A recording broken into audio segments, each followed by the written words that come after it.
ஆச்சி கொழுக்கட்டை மாவு வந்தாச்சு. ஆச்சி கொழுக்கட்டை மாவிற்கு கொழுக்கட்டை அச்சை கேட்டு வாங்குங்கள்.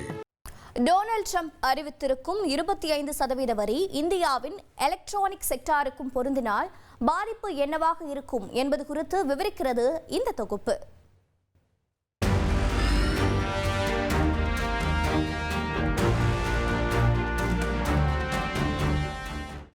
இந்திய இறக்குமதி பொருட்களுக்கு 25% வரி என்ற அமெரிக்க அதிபர் டொனால்ட் ட்ரம்ப் அறிவிப்பே இன்று நாடு முழுவதும் பேசப்படுகிறது.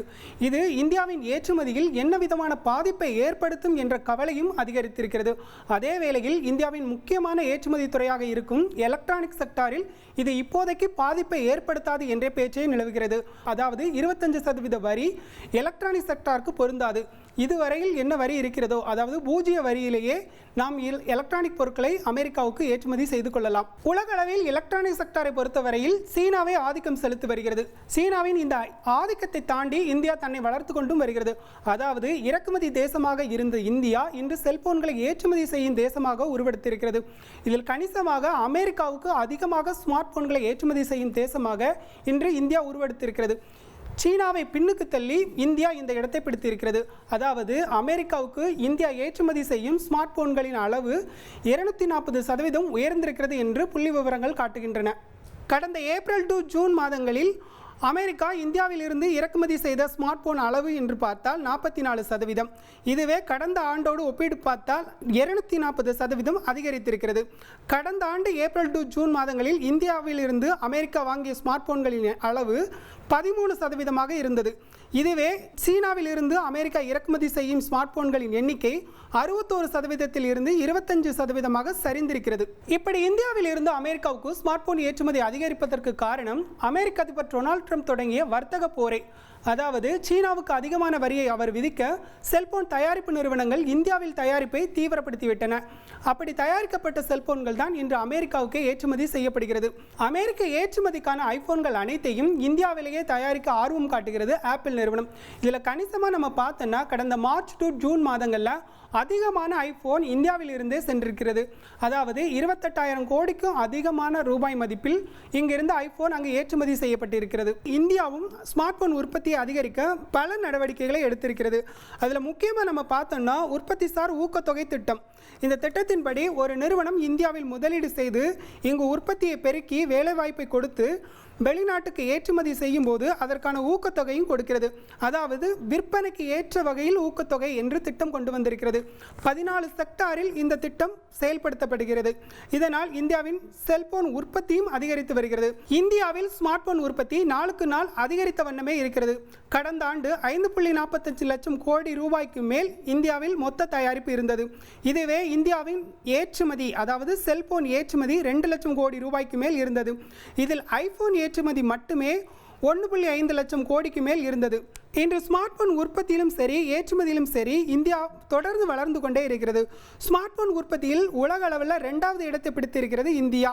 அதே வேளையில் ஸ்மார்ட் போன் ஏற்றுமதியில் உலகின் 3வது இடத்தில் இருக்கிறது. இந்தியா ஸ்மார்ட் போன் ஏற்றுமதி செய்யும் டாப் நாடுகள் என்று பார்த்தால் அமெரிக்கா, நெதர்லாந்து, இத்தாலி மற்றும் ஜப்பான், செக் குடியரசு இடம்பெறுகிறது. இப்படி இந்தியாவின் ஸ்மார்ட் போன் உற்பத்தி மற்றும் ஏற்றுமதி அதிகரித்து செல்ல இந்தியாவில் தயாரிப்பை அதிகரிக்க தொடங்கியது ஆப்பிள் நிறுவனம். அப்படி ஒரு திட்டத்தை ஆப்பிள் நிறுவனம் அறிவித்த போது 25% வரி விதிப்போம் என்று சொன்னார் அமெரிக்க அதிபர் டொனால்ட் ட்ரம்ப். இப்போது அதே லெவல் வரி தான் இன்றைக்கு இந்தியாவுக்கு விதிக்கப்பட்டிருக்கிறது. ஆனால் இப்போதைக்கு டொனால்ட் ட்ரம்ப் அறிவித்திருக்கும் 25% வரி என்பது ஸ்மார்ட் போனுக்கு பொருந்தாது. அதாவது மின்சாதன பொருட்களுக்கு ஏப்ரல் மாதம் வரி விலக்கை அறிவித்திருந்தார் டொனால்ட் ட்ரம்ப். இந்த வரி விலக்கு இன்னும் 2 வாரங்களுக்கு நீடிக்கிறது. இது தொடர்பாக அமெரிக்க வர்த்தகத்துறை தொடர்ந்து பேசவிருக்கிறது. அதில் என்ன முடிவு எடுக்கப் போகிறதோ என்ற எதிர்பார்ப்பை அதிகரித்திருக்கிறது. அந்த முடிவின் அடிப்படையிலேயே இந்த வரியில் மாற்றம் இருக்கும் என்றும் சொல்லப்படுகிறது. இப்போது ட்ரம்ப் விதித்திருக்கும் 25% வரி எலக்ட்ரானிக் செக்டாருக்கும் விதிக்கப்பட்டால் ஸ்மார்ட் போன் தயாரிப்பில் இந்தியாவின் வளர்ச்சியை அது பாதிக்கும். ஸ்மார்ட் போன் தயாரிப்பில் இந்தியாவின் போட்டி நாடுகளாக இருக்கிறது சீனா மற்றும் வியட்நாம். இதில் சீனாவுக்கு அமெரிக்கா 30% வரியை விதித்திருக்கிறது. வியட்நாமுக்கு 20% இருக்கிறது.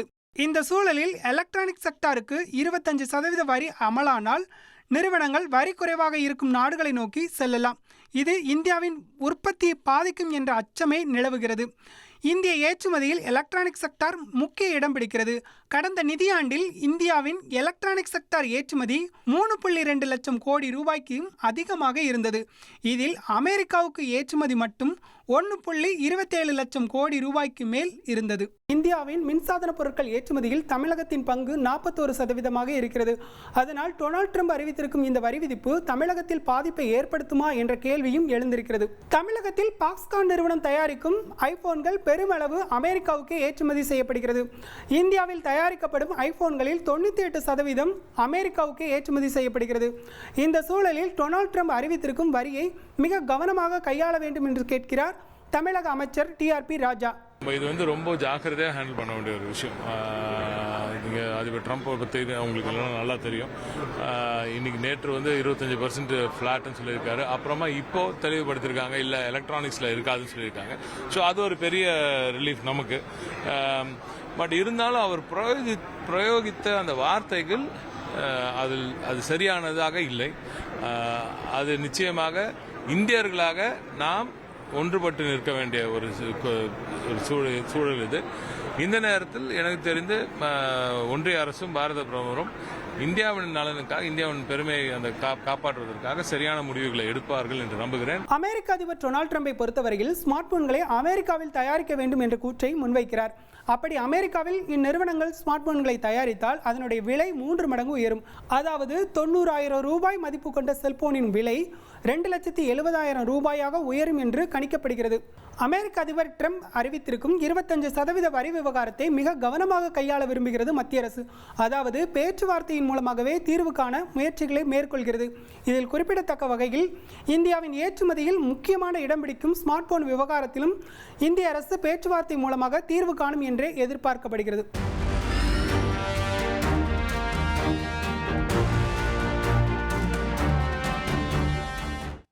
ஆச்சி கொழுக்கட்டை மாவு வந்தாச்சு.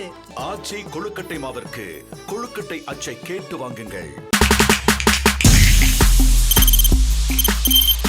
தவிர்க்க முடியாத தம்ப்நெயில்ஸ், கலக்கலான கண்டென்ட்ஸ், சினிமாவும் சீரியஸ் பிரச்சனைகளும், பல வருடங்கள் இடைவெளி கலகலப்பும் கைகலப்பும், ஏற்ற தெரிக்குதுனாலே டன்னு தான். பிரேக்கே இல்லாமல் பிரேக்கிங் நியூஸ் சொல்லும் தந்தி டிவி ஆப். இன்ஸ்டா தலைமுறை வரை இறங்கி அடிக்கும் தந்தி டிவியின் டிஜிட்டல் எக்ஸ்க்ளூசிவ். அது தண்ணிக்குள்ள போகும்போது ஹேங் ஆயிடுச்சு. உங்களுக்கு விஜய் சார் எந்த அளவுக்கு ரொம்ப பிடிக்கும்? Of course, Malayalis are huge Vijay sir fans. ரெண்டு பேருமே ரொம்ப பிடிக்கும் எனக்கு.